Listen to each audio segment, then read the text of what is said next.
Se rend compte Voilà, après que tout ça doit être décompté. Maintenant, les arbitres, ils ont deux chronos maintenant. Il y a celui-là qui est sur match et celui qui bloque. Donc, Sauf qu'ils ne l'appliquent pas tout le temps. Oui, les arbitres.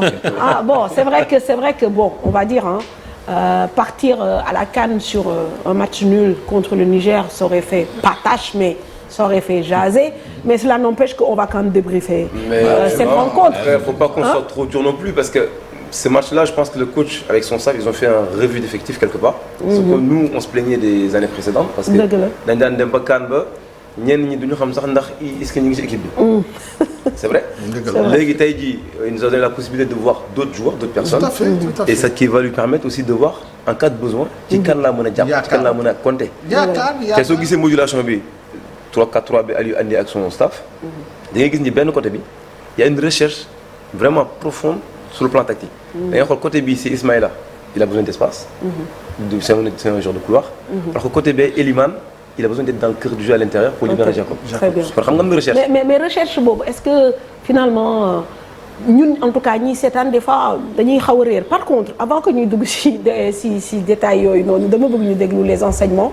Nous avons tiré nos matchs. Un match de préparation où on a eu quand même 10 jours où l'intensité a été très haute. Où en réalité ces matchs de préparation rentraient dans la préparation parce que ce qui est important pour nous c'est le match quand même contre la Gambie. Donc l'objectif aujourd'hui avec mon staff c'était de faire participer tout le monde, donner du temps de jeu à tout le monde, c'est ce qu'on a fait aujourd'hui. Mais j'ai beaucoup aimé l'attitude, les comportements, même si effectivement je pense que sur ce match-là on aurait pu quand même marquer beaucoup plus qu'un but. Voilà, donc, comme on le dit, on va continuer encore à travailler là-dessus. Mais c'était de donner du temps de jeu à pas mal de joueurs, c'était important par rapport à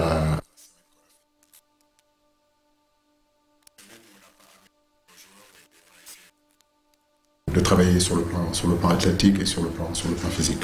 Oui, comme je le disais il y a une semaine, aujourd'hui, nous ne bougeons pas véritablement sur notre 4-3-3, mais effectivement c'est un 4-3-3 qui est modulable.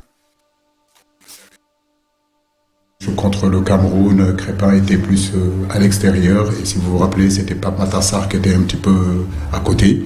Aujourd'hui, c'était Ismaïla qui était à l'intérieur du jeu. Donc aujourd'hui, on a décidé de faire autrement, c'est-à-dire d'amener Crépin à l'intérieur du jeu et de laisser Ismaïla Sarr dans son poste de prédilection où il est capable de percuter, où il est capable d'apporter des centres. Mais en réalité, je veux dire, c'est un système que les garçons comprennent. On est en train d'y travailler depuis le début de la semaine. On a joué ainsi contre l'Algérie.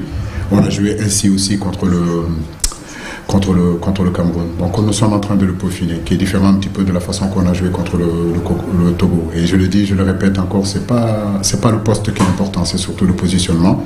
Et aujourd'hui, on a vu quand même dans le milieu de terrain un Pape Gueye, un Crépin Diatta dans la distribution et dans l'orientation du jeu, très très très intéressant. Donc maintenant, il faut qu'on continue à travailler dessus. Momo, ça rejoint un peu l'Inga Donwar, c'est-à-dire